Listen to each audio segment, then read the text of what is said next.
زکوٰۃ رمضان میں ہی دینی چاہیے، رمضان میں زکوٰۃ ادا کرنے کا ثواب زیادہ، بالکل زیادہ ہے، وہ تو احادیث میں ہے نا کہ 70 گنا تک بڑھا دیا جاتا ہے، نوافل کا ثواب فرض کے برابر ہو جاتا ہے، فرض کا 70 گنا بڑھا دیا جاتا ہے۔ اور دوسرا، حساب و کتاب رکھنا بھی آسان ہے، کیونکہ آپ کے اوپر زکوٰۃ سولر ایئرز کے اعتبار سے نہیں، لیونر ایئرز کے اعتبار سے ہے، اور آلموسٹ 36 سال کے بعد 1 سال کا فرق نکل آئے گا۔ ہاں، کیونکہ چاند کا سال 355 دنوں کا ہوتا ہے اور جو سولر ایئر ہے وہ 365 دنوں کا ہوتا ہے۔ تو ویسے ضروری نہیں آپ رمضان میں دیں، آپ زکوٰۃ ایڈوانس بھی دے سکتے ہیں، کسی بھی مہینے میں دیں، پورے سال میں ڈیوائیڈ کر کے دیں، وہ آپ کی مرضی ہے، لیکن حساب ضرور رمضان میں لگا لیا کریں، کیونکہ سال میں ایک دن تو ایسا ہونا چاہیے جس دن آپ بیٹھ کے حساب کریں۔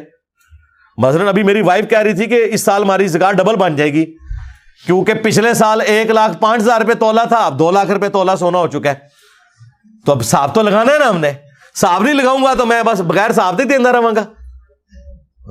اور یہ اصل وجہ یہی ہے غربت کی پاکستان جیسے ملک کے اندر کہ زکوٰۃ کا سسٹم اسٹیبلش نہیں ہے، لوگ بغیر حساب کے ہی زکوٰۃ دے رہے ہوتے ہیں، اور وہ بغیر حساب کے اس لیے دیتے ہیں کہ حساب لگائیں گے تو زکوٰۃ کروڑوں میں بنے گی، بغیر حساب کے تو ایک افطاری کروانی ہوگی 2 لاکھ روپے دے کے۔ اور جی اسی حساب نہیں رکھی دا تے کاروبار حساب لا کے کر دے ہو، اتنے تے کہندے ہو اگر 360 روپے بل بنے نا، بلکہ 365 روپے، اور کوئی 360 دے کہندے نہیں 5 پہلے رکھو، 360 بعد ہی لانگا اتلے 5 پہلے دیو۔ ہاں، تو جدو زکوٰۃ دی واری ہے تو حساب نہیں لائی دا۔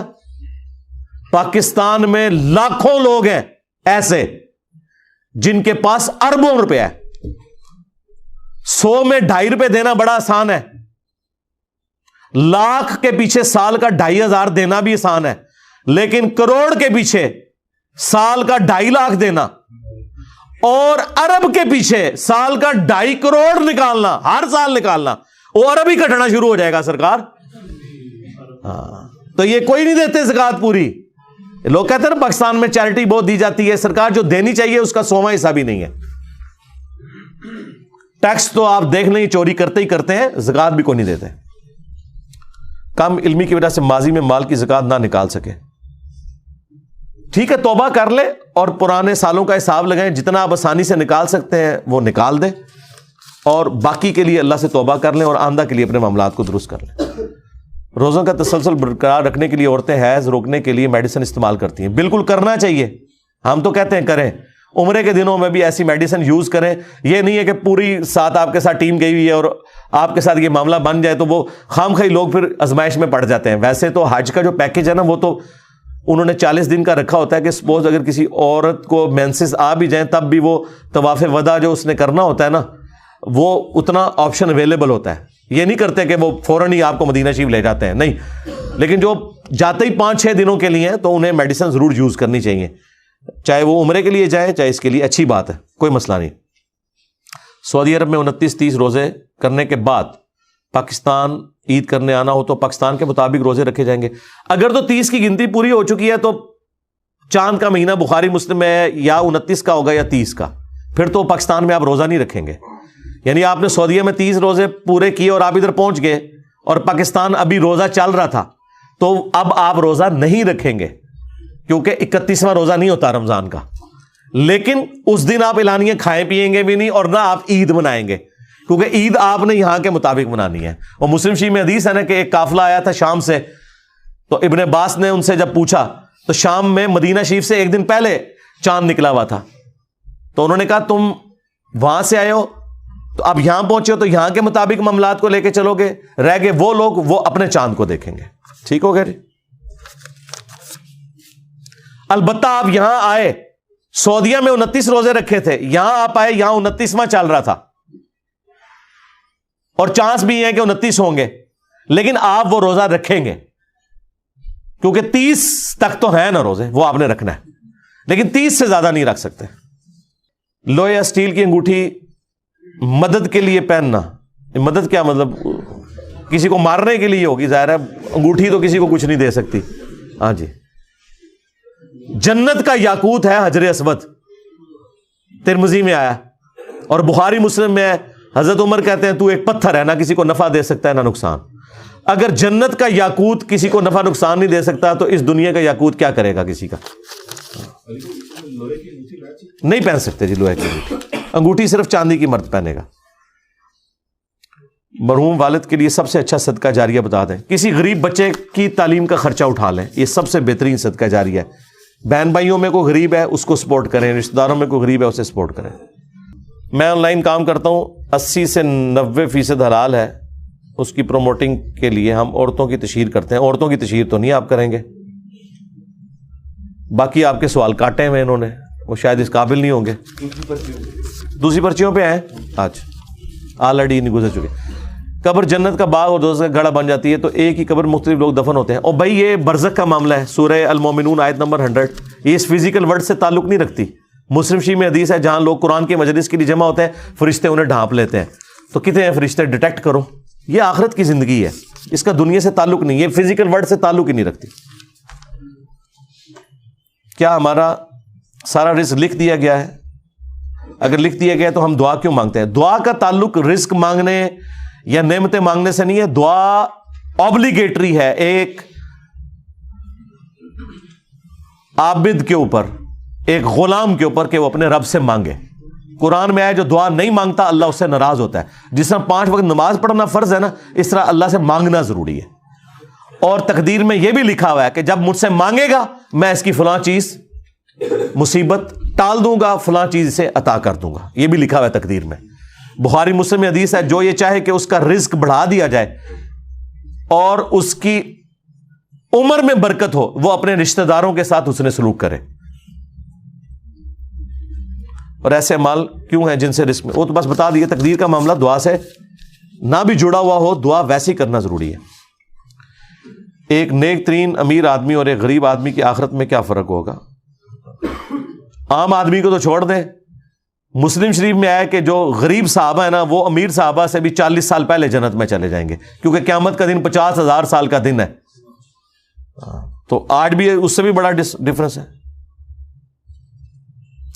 کیا آج کسی کے گھر اولاد ہونا اس شخص کو آزمائش میں ڈالنا نہیں؟ جی قرآن میں لکھا ہے تمہاری اولاد میں اور تمہاری بیویوں میں اور مال میں تمہارے لیے آزمائش ہے. جی تو اسی سے ہی آپ کو ٹیسٹ کیا جانا ہے. یہ تو نہیں ہے کہ آپ اس معاملے کو لے کے نہیں چلیں گے آگے. یہ تو اسی طریقے سے آپ کمرہ امتحان سے اٹھ کے بھاگ جائیں خالی پیپر دے کے تو فیل ہو جائیں گے. پیپر تو دینا پڑے گا. ایک انسان کے مرنے کے بعد اس کی جائیداد اس کے وارثین میں تقسیم ہوگی. اگر ایک شخص نے حرام کے ذریعے کمایا ہے تو کیا اس کا گناہ وارثین کو بھی ہوگا؟ نہیں ہوگا جی, وہ گناہ کا وبال اسی کے اوپر ہے. اب وہ جو مال چھوڑ کے مر گیا اس کو آگ تو نہیں لگانی نا آپ نے, وہ جو حرام کمایا اس کا وبال اس کے اوپر ہے. آپ کے لیے وہ حلال ہے, وہ آپ کو ورثے میں ملا ہے. اور یہ جو میں مسئلہ بتا رہا ہوں اس کے اوپر سب کا اتفاق ہے. آپ نے ایک ویڈیو میں کہا تھا کہ حضرت بکر کو صحابی نہ ماننے والا, اس کے اوپر یار میں کافی دفعہ ویڈیوز میں بول چکا ہوں. یہ 2 الگ باتیں آپ نے اٹھائی تھیں, بار بار نہیں اس کو ریپیٹ کرنا. دیوبند کا انجینئر محمد علی مرزا پہ فتویٰ میں نے پوری یہ ڈاکٹرین بتائی تھی. کیا سید امتی ہو سکتے ہیں؟ ہاں جی امتی ہے ہو, کیوں نہیں؟ یہ بیٹھے ہیں سید کہہ رہے ہیں میں امتی ہوں. آپ کو کس نے کہا وہ امتی نہیں ہے؟ ہمارے امتی نہیں ہے, رسول اللہ کے امتی تو ہے نا, محمد اور آل محمد. کیوں نہیں امتی؟ مجھے اپنے باپ سے بہت پیار ہے لیکن وہ اپنے پرانے بابوں اور پرانے قائد کو نہیں چھوڑتے. اس کا حال کیا ہے؟ اس کا حال ہے مجلس 50 دیکھیں اور حکمت سے انہیں سمجھائیں. میں نے طریقہ بتایا ہوا. عقیقے کے بارے میں بتا دیں, قربانی میں ہو سکتا ہے؟ نہیں جی, اس کے اوپر میری ویڈیو ریکارڈ ہے. عقیقہ الگ سے جان دینی ہے. بخاری میں حدیث ہے بچے کی جان گروی ہوتی ہے عقیقے کے بس, تو پوری جان آپ نے دینی ہے, حصہ نہیں ڈال سکتے. یا بکرا دیں گے یا بکری لڑکی کی طرف سے, اور لڑکا ہے تو 2 بکرے اور 2 بکریاں, دونوں میں سے کوئی بھی ہو سکتی ہیں. میری والدہ لکڑی کے تخت پر نماز ادا کرتی ہیں, وضاحت فرما دیں. بالکل ٹھیک ہے, اچھی بات ہے. لکڑی پہ نماز بہت اچھی بات ہے, نیچرل چیز ہے. اس کے اوپر ٹکی بھی رکھنے کی ضرورت نہیں ہے, وہ والی نیچرل ہے. اور یہ پرانے زمانے میں بڑا آسان کام تھا. اس سے آپ دیکھیں جو مسجد بیت کا کانسیپٹ ہے نبی علیہ السلام کے زمانے میں, بخاری مسلم میں ہے, صحابہ کرام کو حضور نے یہ یعنی ترغیب دلائی تھی کہ اپنے گھر میں ایک حصہ رکھو نماز کے لیے مخصوص, تاکہ اس کو پاک رکھنا آسان ہو. تو یہ جو لکڑی کا جائے نماز ہے نا, یہ پاک رکھنا بڑا آسان ہے, کیونکہ یہ باقاعدہ پوری ایک سمجھ لیں لادہ سے ایک پلیٹ فارم بنا ہوتا ہے. آپ اس کو شفٹ کر سکتے ہیں, اس کے اوپر چڑھ کے تو گندگی کوئی نہیں کرے گا. زیادہ فرش پہ گندگی ہوگی تو نیچے سے صاف ہو جائے گی, تو وہ پاک ہی رہتا ہے. یہ تو بہت اچھا ہے. میں عراق کام کرنے کے لیے جا رہا ہوں, مجھے اس ملک میں رہنا کیسا ہے؟ وہ ملک شیعہ کا ہے. یار عراق جائیں گے تو شیعہ ہیں, آپ سعودیہ چلے جائیں گے تو وہابی ہیں, تو سارے مسلمان ہیں یار, جدھر مرضی جائیں, کیا فرق پڑتا ہے؟ جنت میں سب کی عمر 31 یا 33 سال ہوگی تو ہمارے ماں باپ سیم ایج کی ہوں گے انشاءاللہ جی. وہاں جنت کے معاملات وہیں جا کے دیکھیں گے, تو انہوں نے ٹینشن پہ گئی ہے. ہاں جنت کی ڈائنامکس ہی الگ ہے, دنیا میں آپ اس کی مثال بھی نہیں بیان کر سکتے. ٹھیک ہے, دنیا میں یعنی نبی کی بیویاں بھی ہیں نا, تو ان میں بھی وہ سوکن والا ایشو ہے, ایک دوسرے سے جیلسی فیکٹر ہے نا, آخرت میں نہیں ہے. اب اس کو دنیا میں کیسے کوئی عورت امیجن کر سکتی ہے کہ میرے شوہر کی اتنی بیویاں ہوں اور میں جیلس نہ ہوں؟ کوئی کر سکتا ہے امیجن؟ مجھے بتائیں. تو آخرت کی مثال دی نہیں نہ جا سکتی. میرا ایک دوست آپ صلی اللہ علیہ وآلہ وسلم پر جادو والی حدیث کا انکار کرتا ہے جی, اس کو میرا وہ لیکچر سنا دیں, اس کے اوپر اتفاق ہے. اور یہ کوئی نبی کا نقص نہیں ہے, نبی الاسلام پہ باقی تکالیف بھی تو آئی ہیں نا. اگر کوئی کہتا ہے کہ نبی الاسلام کی حفاظت اللہ تعالیٰ فرمانے والا ہے, تو پھر جنگ احد میں آپ کے دانت کیوں شہید ہوئے؟ یہ تو آزمائش ہے نا. آپ کا کوئی بیٹا جوانی کی عمر کو نہیں پہنچا, اللہ کی طرف سے آزمائش ہے. جادو بھی ایک آزمائش تھی, ایک علاج نازل ہونا تھا, ہو گیا. وہ حدیث بخاری مسلم میں ہے, آپ جادو والی حدیث اور میرا نام لکھیں, وہ تفصیلی ویڈیو کھل جائے گی, یہ پوری ڈاکٹرن ہے. اگر امام صاحب کے ٹخنے ننگے نہ ہوں اور تیسری چوتھی رکعت میں سورہ فاتحہ پڑھ نہ سکیں تو دوسرے امام کے پاس چلے جائیں میرے بھائی. بہتر امام دنیا میں بھی, اگر آپ کو ایک دکان سے اچھا دودھ نہ ملے آپ دوسری دکان پہ چلے جاتے ہیں. نائٹ شفٹ میں کام کرنا درست ہے, کیونکہ قرآن میں آیا کہ دن کو آرام. قرآن میں جو آئے یہ عمومی بات ہے, عموماً ایسا ہی ہوتا ہے. لیکن اب جہاں 6 مہینے کا دن 6 مہینے کی رات ہے, وہاں تو ظاہر ہے کہ 6 مہینے انہوں نے گھڑیوں کے اعتبار سے ڈیوائڈ کیے ہوئے. باقی رہ گیا نبی اسلام کے زمانے میں بھی جی رات کے وقت بھی صحابہ کرام جاگتے تھے. ابو داؤد میں حدیث نہیں ہے, کچھ صحابہ پیرے کے اوپر تھے, وہ نائٹ شفٹ میں ہی کام کر رہے تھے نا, وہ کیوں نہیں سو گئے؟ ان کی وجہ سے باقی لوگ سو گئے. تو نائٹ شفٹ کا کام بھی بالکل درست ہے. آپ کے لیے پھر وہ نائٹ آپ کا دن ہے, بس نمازیں قضا نہ ہو, باقی تو شریعت کو کوئی اس سے مسئلہ نہیں ہے. ہاں میڈیکلی رات کی نیند بہتر ہے دن کی نیند سے, لیکن جو سیکیورٹی ایشوز ہیں اس میں نبی الاسلام کے زمانے میں بھی صحابہ کرام نائٹ شفٹوں میں کام کرتے تھے, رات کے وقت کوئی حملہ نہ کر دے. ایون نبی الاسلام کے خیمے کے باہر بھی صحابہ کرام پوری رات پہرا دیتے تھے جنگوں کے دوران. تو نبی الاسلام نے تو ان سے نہیں فرمایا کہ جا کے سو جاؤ, وہ پھر ظاہر دن کو سوتے تھے تبھی رات کو پہرا دیتے تھے. اگر پچھلی نماز رہتی ہو مثلاً زور اثر کی جماعت کا وقت ہو جائے تو قضا ادا کیجیے. قضا نہیں ہوگی بھائی, مغرب کا وقت جب تک شروع نہیں ہوتا زور اثر قضا نہیں ہوگی, جب تک فجر کا وقت شروع نہیں ہوتا مغرب اور عشاء قضا نہیں ہوگی. کیونکہ یہ اللہ نے ٹالرنس رکھی ہے کہ زور اثر کا ٹائم زور کا وقت داخل ہونے سے لے کے مغرب تک رہتا ہے, اور جمع تقدیم جمع سوری جمع تاخیر تینوں طریقے سے سنت ہے. عمومی سنت یہی ہے کہ آپ نے زور اثر کو الگ پڑھنا ہے, لیکن کبھی آپ کو جمع کرنے پڑ جائیں, اثر کے وقت میں آپ جا کے زور ساتھ ملائیں یا زور کے ساتھ اثر پڑھ لیں, نماز قضا نہیں ہوتی. قضا ہوگی جب غروب آفتاب ہو گیا. نائٹ شفٹ کی وجہ سے نمازیں ملاتا ہوں. نائٹ شفٹ کی وجہ سے کیوں نمازیں ملانی پڑ رہی ہیں؟ رات کو کون سی نماز آ گئی آپ کی جو آپ کو ملانی پڑ گئی ہے؟ مغرب عشاء ملا کے شفٹ پہ چلے جائیں, ٹھیک ہے, مغرب پڑھ لیں عشاء پڑھ لیں, 1.5 گھنٹے کا فرق ہے, اس میں کون سا ایسا مسئلہ ہے؟ تو مجھے تو سمجھ نہیں ہے. لیکن اگر پھر بھی اگر کوئی ایسی آپ کی کریٹیکل جاب ہے تو کر سکتے ہیں, جمع کر سکتے ہیں, اس پہ تفصیلی ویڈیو ہے. پرانی قبر میں نئے مردے کو دفنانا ٹھیک ہے؟ جی دفنا سکتے ہیں, ایک سے زیادہ مردے بھی دفنائے جا سکتے ہیں جگہ کی قلت کی وجہ سے. بخاری میں موجود ہے, نبی علیہ السلام نے غزوہ احد کے موقع پر ایک قبر میں کئی مردوں کو دفن کیا. کیا اسلامک بینک میں سیونگ اکاؤنٹ کھولا جا سکتا؟ بالکل کھولا جا سکتا, انشورنس بھی کروا سکتے ہیں. ظاہر ہے وہ منی اگینسٹ گڈس کاروبار کرتے ہیں, ہاں وہ پیسے کے بدلے پیسہ نہیں کرتے, وہ باقاعدہ اس کو کاروبار میں لگاتے ہیں, کر سکتے ہیں. کہہ رہے ہیں 14 سال کا بچہ ہے اور اس کا ابھی تک ختنے نہیں ہوئے تو بعد میں کروا لیں, کوئی مسئلہ نہیں ہے. اس کا کوئی تعلق اسلام کے ساتھ اس حوالے سے نہیں ہے کہ وہ مسلمان نہیں ہوگا, جس طرح باقی اعمال ہیں سنت، مونچھیں پس کرنا، ناخن کاٹنا، ان میں سے ایک ختنہ بھی ہے. بخاری مسلم میں ہے 5 چیزیں فطرت سے، تو بعد میں کروا لیں آپ ختنہ. بخاری میں آتا ہے کہ 80 سال سے زیادہ عمر تھی حضرت ابراہیم کی جب انہوں نے اپنے ختنے خود کیے تھے، اس وقت ختنے کا حکم آیا. تو حضرت ابراہیم علیہ السلام کے 80 سال تو ختنے ان کے بھی کوئی نہیں ہوئے تھے، لیکن اب ہم پر تو پہلے دن سے یہ اپلائی ہے. جس طرح صحابہ کرام پہ پہلے شراب حرام نہیں تھی، لیکن جب حکم آ گیا تو آج کوئی یہ نہیں کہے گا کہ میں بھی پہلے پورا اتنا عرصہ شراب پیوں گا اور پھر بعد میں حرام ہوگی میرے اوپر. نہیں، ہم پہ پہلے دن سے ہی ہے، تو آپ کروا لیں. اب تو بہت آسان ہے. آپ کا سال ثواب والا لیکچر سننے کے بعد اپنی فیملی میں ہم قل یا قبر پکی نہیں کرواتے، مگر محلے میں اگر کوئی قل پر بلائے تو اس پہ جائیں انویٹیشن کے اوپر یا نہ جائیں. ٹھیک ہے، وہ دعا میں آپ شامل ہو جائیں، دعا کے طور پر تو جائیں آپ. ظاہر ہے کہ قطع تعلقی تو آپ نے نہیں کرنی، اور جہاں آپ اوائڈ کر سکتے ہیں ضرور کریں. جس نے علی کو گالی دی اس نے مجھے گالی دی، یعنی جو علی کا دشمن ہے وہ نبی کا دشمن ہے.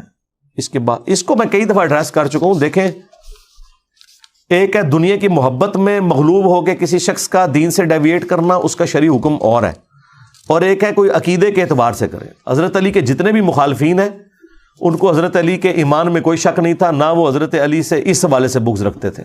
بس دنیاوی طور پہ اس زمانے میں چونکہ علم غیب نہیں ہوتا تھا، صحابہ کو نہیں پتا چلا، ایک دوسرے کے بارے میں پولیٹیکل اختلاف آ گیا. ہاں، یہ اختلاف عقیدے کا اختلاف نہیں تھا. اگر عقیدے کا اختلاف ہوتا، ایون جب حضرت علی خلیفہ تھے، ابو داؤد میں حدیث موجود ہے، حضرت معاویہ نے شام سے خط لکھا تھا ایک دینی مسئلہ پوچھنے کے لیے، اور حضرت علی نے ان کو جواب دیا تھا. تو دینی اختلاف کوئی بھی نہیں تھا، وہ ایک پولیٹیکل اختلاف ہو گیا ہوا تھا. ہاں، دین کی وجہ سے اگر حضرت علی سے کوئی بغض رکھتا ہے تو وہ تو ظاہر ہے اس کا تو ایمان فارغ ہے. لیکن حضرت عائشہ ہو، طلحہ ہو، زبیر ہو، میں نے بھی مفتی فضل ہمدرد کے ساتھ تفصیلی ایک پوری کوشچن آنسر سیشن ریکارڈ کروایا ہے. میری زندگی کا سرمایہ ہے وہ. کوئی چیز میں نے چھوڑی ہے سنی شیعہ اختلاف کے حوالے سے؟ اپنا عقیدہ میں نے کھول کے بیان کر دیا ہے، جو پہلے بھی کیا ہوا تھا، لیکن پہلے وہ سکیٹرڈ فارم میں تھا کئی کلپس کے اندر. اب وہ ایک جگہ اکٹھا ہو گیا، تو وہ آپ دیکھ لیں. یہ پوری ڈاکٹرن ہے، یہ اس طرح نہیں ہے. یہ وہی ہے جو بخاری مسلم میں ہے کہ مجھے خطرہ نہیں کہ تم میرے پاس شرک کرو، لیکن دنیا کی محبت میں ایک دوسرے کو قتل کرو گے. بس یہ ہو گیا. آپ زبردست کام کر رہے ہیں مگر لوگوں کو اعتراض ہے. جی، زبردست کام کے اوپر اعتراض ہی بنتا ہے نا. ہاں، وہ جنید سلیم صاحب والی بات ہے کہ آپ چلتے پانی میں پتھر پھینکے تو ارتعاش ہوتا ہے. انجینئر صاحب نے تو پہاڑ لا کے پھینک دیا، پانی خشک ہو گیا، پھر کیا تھا؟ اعتراض سے بنتا ہے. بہت سے سوالوں کے جواب میں دے دیتا ہوں، مگر آپ کا لہجہ سخت ہے. کیا صاحب؟ جی، حضرت عمر سے تو بہت نرم ہے میرا رویہ. جس دن ہمارے مخالفین حضرت عمر کو یہ ڈکلیئر کر دیں کہ وہ انجینئر صاحب سے زیادہ سخت تھے، اس دن میں نرم ہو جاؤں گا. ٹائم قیامت تک ہے. لیکن یہ زیادتی تو نہ کریں. ایک بندہ حضور کی صحبت میں رہ کے بھی اپنی طبیعت کی سختی رکھتا ہو، اور ایک بندہ 1400 سال بعد آ کے اس سے زیادہ نرم ہو. ایک بندہ حضور کی مجلس میں بار بار تلوار نکالے، یا رسول اللہ اجازت دے اس کا گلا کاٹوں. انجینئر صاحب نے کبھی بال پوائنٹ بھی کسی کو نہیں مارا ہو. تو یہ تو نہ کرو یار، کون سی باتیں کر رہے ہیں. اگر آپ کے اندر اتنا علمی حوصلہ نہیں کہ آپ یہ کہہ سکیں کہ میں حضرت عمر سے زیادہ نرم ہوں، تو آپ کو مجھے سمجھانے کا کوئی حق باقی نہیں ہے. اور باقی یہ آپ کا جو دعویٰ ہے یہ بالکل غلط ہے. میں الحمدللہ میرے سے زیادہ نرم اس پلانٹ ارتھ پہ اگر کوئی دائی ہے تو اس پہ انگلی رکھیں. کون ہے بتائیں، کون سا بندہ ہے؟ لیکن ٹاپک بھی میرے والے ڈسکس کرتا ہو. ہاں، یہ نہیں ہو سکتا کہ انجینئر صاحب طارق جمیل صاحب جو ہے وہ روٹی بغیر چمچ اور کانٹے کے کھاتے ہیں، اور آپ مرغ پلاؤ جو ہے وہ چمچ اور کانٹے کے ساتھ کیوں کھاتے ہیں. میں کہتا ہوں اپنی عقل کا علاج کرا. تو روٹی کو کمپیئر کروا رہا ہے مرغ پلاؤ کے ساتھ. مرغ پلاؤ جو ہے وہ طارق جمیل صاحب نے بھی کبھی کھایا تو وہ چمچ اور کانٹے کے ساتھ ہی کھائیں گے.